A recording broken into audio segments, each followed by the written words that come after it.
reason. So speaking of the Republican National Convention, you had an amazing moment there just this past week where at the end of your speech, you got up out of your wheelchair. I know you were assisted by two friends. You stood up and you told us all that we needed to stand up for the flag and the national anthem and not to kneel or disrespect it as many have done or some have done in protest.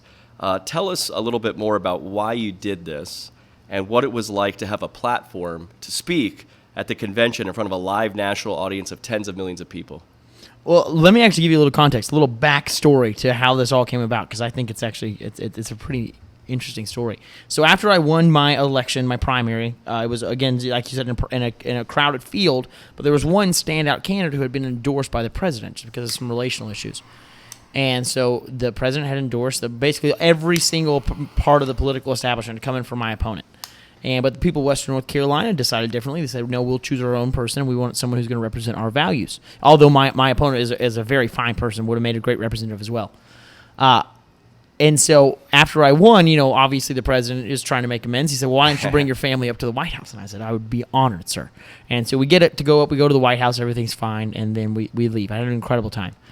But then I am in a hotel going back to my room, and a tall figure comes up and says, hello, Rudy Giuliani would like to smoke a cigar with you, sir. And I was like, oh, of course, I'd love to. I think Rudy Giuliani is a hero, and I obviously love cigars.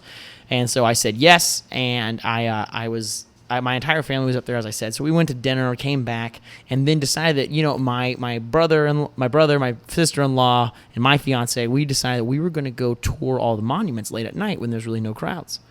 And so where I was supposed to be meeting Rudy to smoke a cigar, I peeked my head out, and there was actually a small gaggle of people. And I said, oh, hey, guys, you know what? I'm going to skip out on this. I'm going to move on. And then all of a sudden, Rudy Giuliani's son stands up, has a hand up, and says, excuse me, Madison, I think you're making a mistake. I think this cigar could change your life. And so my fiance, who a cigar can change your life. It can indeed. Yes. And so she said, honey, this is your absolute dream. We're on, and I won't tell you what building. The monuments will be there. Yeah, she said the monuments will be there. Well, we hope. Yeah.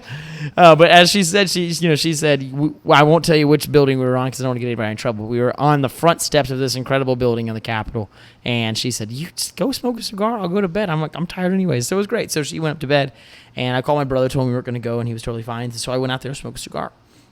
So I'm hanging out with this group of people, and turns out they're all involved with the administration in some way, or they're all on the campaign. And one of them is actually a very dear friend of Donald Trump's, and he was in charge of the entire Republican National Convention. And so I'm smoking my cigar. I didn't know this at the time. And then he says, Madison, let's imagine the entire country's watching you right now, and you have 5 minutes to get a message across. What do you say? And then on the spot, impromptu, I had to give a speech. Wow. And the entire story of that speech, it all comes down to one line. And again, when I say, I always like to, whether I'm doing a speech or like this interview, I always like to make a few narrow sentences that define what I'm going to be pushing for. And so what I said I'm going to be pushing for, in this country, we kneel before our God and we stand for our flag. And that has a dual meaning. When we kneel before our God, it's meaning, we're a religious people.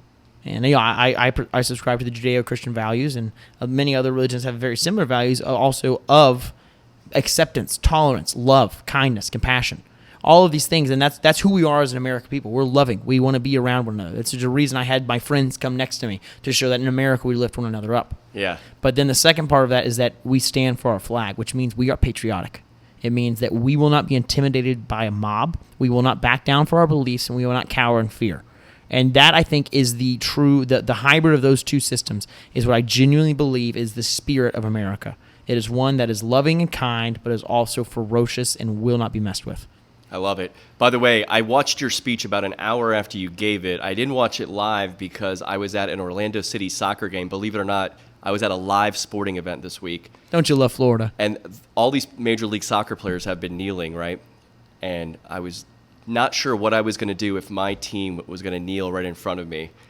They stood for the flag. Now, the Nashville team didn't, so I'm not going to make any things. But anyway, then I come home, and I'm like, oh, let me watch that Madison Cawthorn speech. I had no idea what you did. I just wanted to see it. And then you stood, and I was like, what a day. I mean, what a day. But I watched a lot of things go viral that day. I think everybody across the country, internet was blowing up. You were like the speech of the night.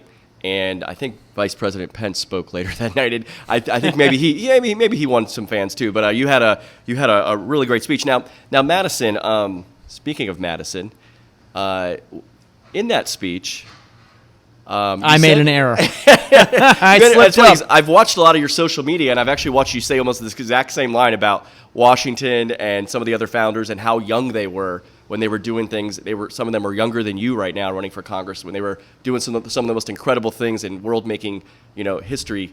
But tell me now, what was James Madison actually doing when he was 25 years old? You know what? He was not signing the Declaration of Independence. Right, he's too young, right? He was 25 years old when the Declaration of Independence was being signed, and which is what I normally say is that when the Declaration of Independence was signed, James Madison was 25 years old. But he was actually in a militia in a safety team for a particular state or a colony at the time, and so he was not there actually signing the Declaration of Independence, which was a slip of the tongue on my part.